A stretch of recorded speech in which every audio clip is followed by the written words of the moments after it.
Bakka jirtanitti nagaa fi fayyaadhaan isiniif hawwaa. Ani Mahammad Siraajii kan daawwachaa jirtan qophii qubeeti gahaa. Qophii qubee torbaaniin isiniif dhiyeessu eegaa hanga har'a qophii sadeessaarra geenyeeti jirra yookaan torban sadeessaarra jirra jechuudha.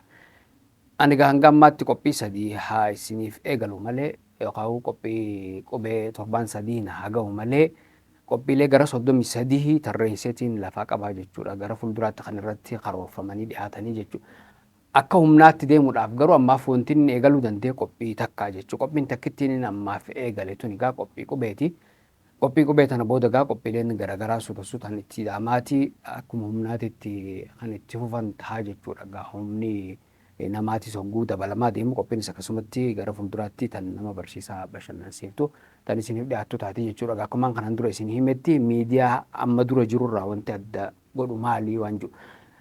Lakkoofsa miidiyaa dabaluu taate waan amma dura jiru san yoo irra deebi'u taate lakkoofsa miidiyaa dabaluu taate malee jijjiiramni dhufaan hin jirreef waan addaa tokko dhiyeessuu qabnaa jettuutti amanuudhaanii waan kana eegalle waan ta'eef haala saniin qophiilee adda addaa gara fuulduraatti kan itti fufnu ta'a jechuudha. Qophiilee qubee hanga ammaatti dhiyaatte keessatti egaa qubee jechuun maal jechuu akka ta'e hanga tokko haafnee jirra. Faayidaan qubeetoo maalii waan jiruusi.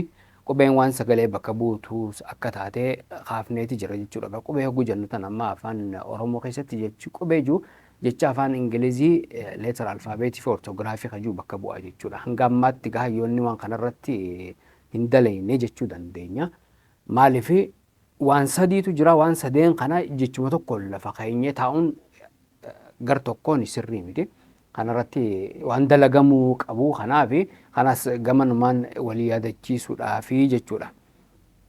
Faayidaa qubee egaa hogguu dubbannu waan sagalee ol fuunee jechuu hin dandeenye qubeedhaan bakka buufnee ibsuu dandeenya jechuudha. Karaa biraatiin amma nama gariifamma qubeeni yaada fi waan nama keessa jiru if keessaa buqqisu waan hudhee nama qabee jiru barreeffamaan ofirraa buqqisuudhaafi haala saniin nama fayyaddii jechuudha.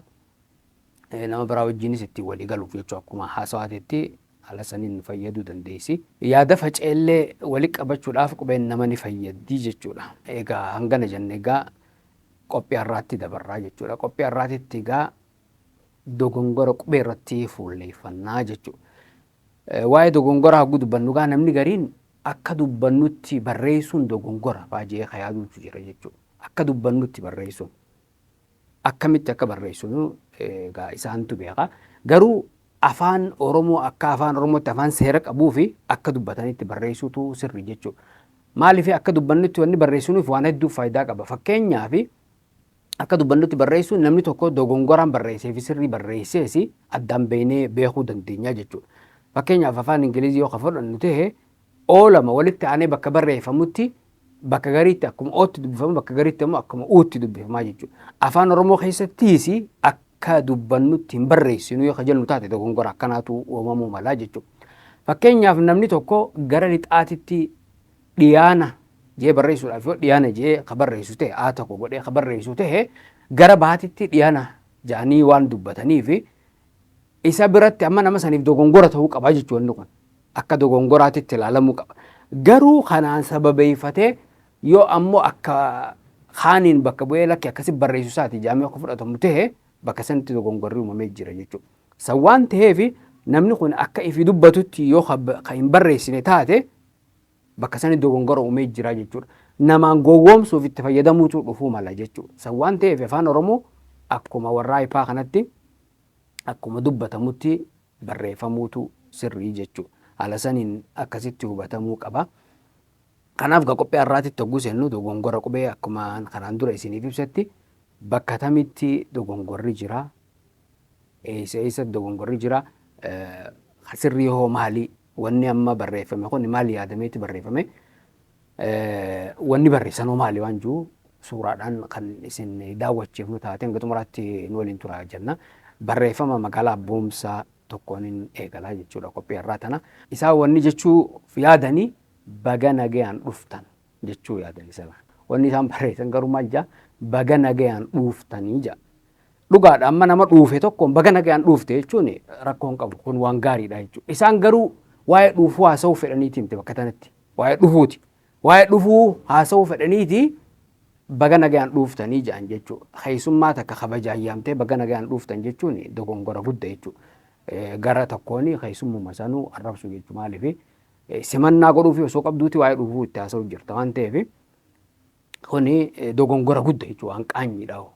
Bakka keessummaan gurguddoon wali qabamtee teessutti barreeffama kana fuutee fuuldura oggoo keessu maaltu nama dhagahama jechuudha. Keessummummaan sanuu qubee sana hin beektuuf caljetti malee sila hedduu muufatti jechuudha. Kanaaf haala saniin akkasitti hubatamuu qaba. San waan ta'eef amma bakka kanatti dogongorri maali jechi isaa dogongorri hin qabu akka afaan Oromootitti dhuftan jechuunis ni jira dhuftan jechuunis ni jira waan ta'eef isaan yaadan dhuftanidha ka barreessan ammoo dhuuftanidha jechuudha. Bakka sani dogongorri akkasitti hubachuutu gaarii jechuudha. Wanti tun maali? Oromiyaa keessa. Oromiyaa keessatti afaan hojii afaan maaliiti? Afaan Oromooti. Sila. Saniifi afaan Amaaraaf tiif afaan Oromoo afaan Amaaraa afaan Oromoo jalatti utubaa ta'ee taa'u kanas yeroo biraa bal'inaan kan itti deemnu ta'a. Qophiin biraa tan waa'ee afaan irratti ammas waa'ee afaan amma waa'ee qubeetii waa'een afaanitis ta'eef dandeessee jira. Sanis kan itti deemnu ta'a. Waa'ee afaanii qofaa miti kan dalinu qophiin biraa babal'oon hedduutu jira waan ta'eef akka fakkeenyaatti kana kaase malee jechuudha. Magaalaa Adaamaa dhufna ammaas. Magaalaa Adaamaatti barreeffamni barreeffame kuni wanti jechuu yaadame maali? Mirgi namoomaa hundumaaf jechuudha kan yaadame. Dheegoo sadiitu walitti aanee barreeffame jechuudha amma kana dubbisuudhaaf jechuudha. Jalqaba irratti barreeffame mirgi jechuudhaaf kan yaadame. Dheegoo jechuun egaa konsonant kajaanii sanii jechuudha. Hayyoonni Oromoo garuu waan san maal godhaniiti hiikani dubbifamaa jedhaniiti hiikan. Dubbifamaan afaan Oromootiin afaan Amaaraarraa fudhatame. Tanabbaabii kajoorraa fudhan jechuudha. Annabbaabii fi tanabbaabii kajoo sanii dubbifamaa dubbachiiftu jedhan. Qophii biraa keessatti ni haasofnaan jee waa'ee akkaataa itti hiikuu jiran kana maaliif hayyoonni Oromoo hedduun isaanii maali irkataniiti jiraatan jechuudha. Afaan Amaaraa kanarratti irkataniiti kan isaan ta'anii waanuma hayyoonni afaan Amaaraa kan hiikee isaanis gattaanii jala ta'anii hiikanii haala sanii waan deemaniif rakkoo afaan Oromoo kanarratti fidanii jechuudha. Konsonantii afaan Oromootiin maala jennuun jee namni itti yaadee lafa kaayu hin jiru. Vaawolii afaan Oromootiin maala jennuun jee itti yaadu hin jiru jechuudha. Hayyoonni afaan maal jedhanii waan kana hayyoonni afaan Amaaraa maal jedhanii tanaatu isaan yaachisa jechuudha. Irra hedduu wanna hunda afaan Amaaraa wajjin walitti hidhanii kan isaan kaasanii qophii qubee keessatti kanaan dura hanga tokko kaafneetii jirra. Bal'inaan hanga qophii biraa keessatti itti deebinaa jechuudha. Kanaaf ka durarratti barreeffame kana mirgi jechuudhaaf ka yaadame kana aan akkam jee akkaan dubbisu waan hin beekneefu biraan dabraa jechuudha. Hin dubbifamu waan ta'eef jechuudha silaa isiniif hin dubbisaa. Kadhumarraa ammoo hundumaaf jedha. Hundumaaf jechuuf isla. Ammaas bakka tanatti maaltu jira? Qubee haa kanaa fi qubee biraa garaagarummaa qubee takkaatiin dogongorri uumamuu mala. Humna jechuu fi humna jechuun ammoo waan garaagaraa. Namni beeku amma kana ni beekaa jechuudha. Humna jechuu fi humna jechuu. Ka duraarratti haadhaan hin eegale ka lammadaaratti uudhaan hin eegale. Waan garaagaraati jechuudha. Dogongorri akkanaa waan uumamuu fi garaagarummaa qubee takkaatiinis dogongora guddaatu uumamuu mala waan ta'eef sanirraa of eeguutu gaarii jechuudha. Har'aaf gahangan eega jennee qophii qubee taarraa tanumaan xumurreeti torbaan ammoo dogongora biraatiin walitti dachaanaa hangasitti nagaan jiraadhaa isin ja'a ni Muhammad Siraajii ogeessi kaameraa fi suur-sagaa Maayii Usmaani Production lakkuu maltiimiidiyaadhaa nagaan jiraadhaa.